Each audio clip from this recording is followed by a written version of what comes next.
Meteorologist Matthew East here with you. This is the January 14th edition of the Carolina Weather Video here.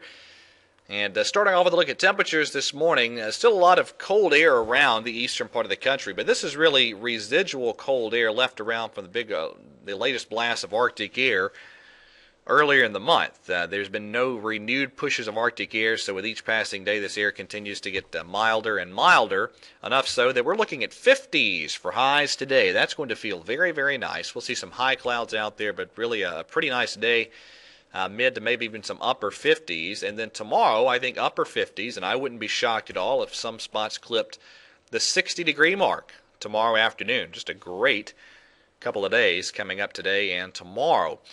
But notice there's our next system taking shape down in the Gulf of Mexico. There'll be a big piece of upper-level energy dive down, get a nice low going in the Gulf that will then spread rain our way this weekend. Now, I'm just showing you the GFS. I'm not necessarily convinced it's handling things in the greatest fashion with this system, but even though some of the other modeling handles some of the specifics differently, the net result really the same.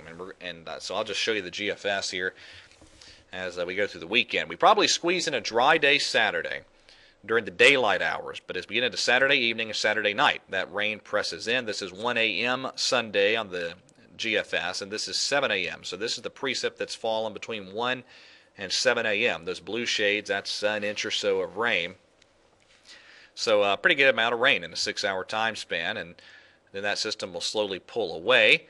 And I still think there's a good chance that we'll see a little deformation band of precipitation form on the back side of this. That'll be rain for Sunday in the Piedmont zones, but I still think there's at least some chance that could end as a period of snow in the highest elevations of the mountains Sunday.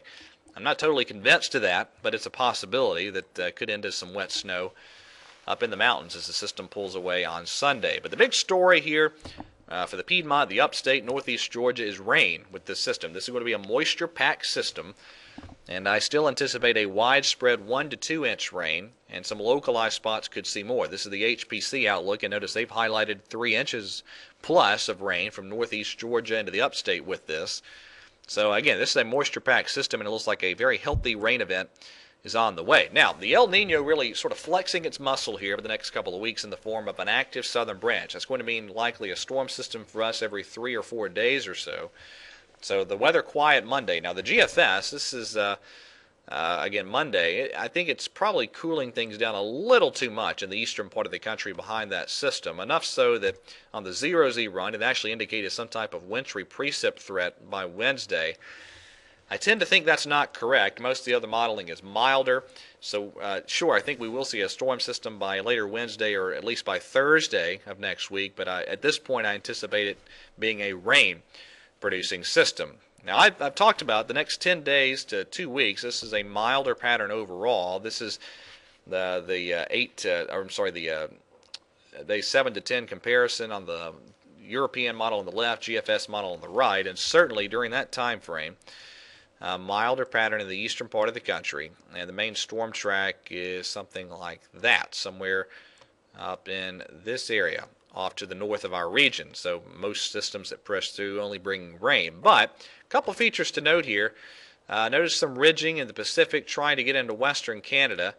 If it can do so beyond the end of this 10-day frame, then that'll sort of set the stage for our change back to colder weather.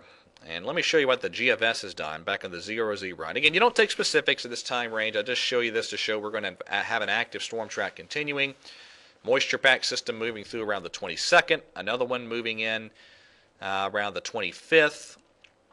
And finally, at the end of the run, another rain-producing system being indicated on the GFS at the 28th. But the thing to note here is the air mass is very, very cold up in Canada. That's some very cold air that builds by later in the month up in Canada. And it's just a matter of getting the upper air pattern right to tap that cold air into the eastern part of the country. With all that cold air sitting right there, I think it's only a matter of time before it moves back in. Now, don't pin me down to a time frame yet, but I still, generally speaking, think by the end of this month, or certainly as we get into early February, we'll switch back to a colder pattern. So winter, not over, but just a nice respite here, nice January thaw taking shape. All right, that is it for today's edition of the Carolina Weather Video. Thank you so much for watching. Have a wonderful day, and God bless.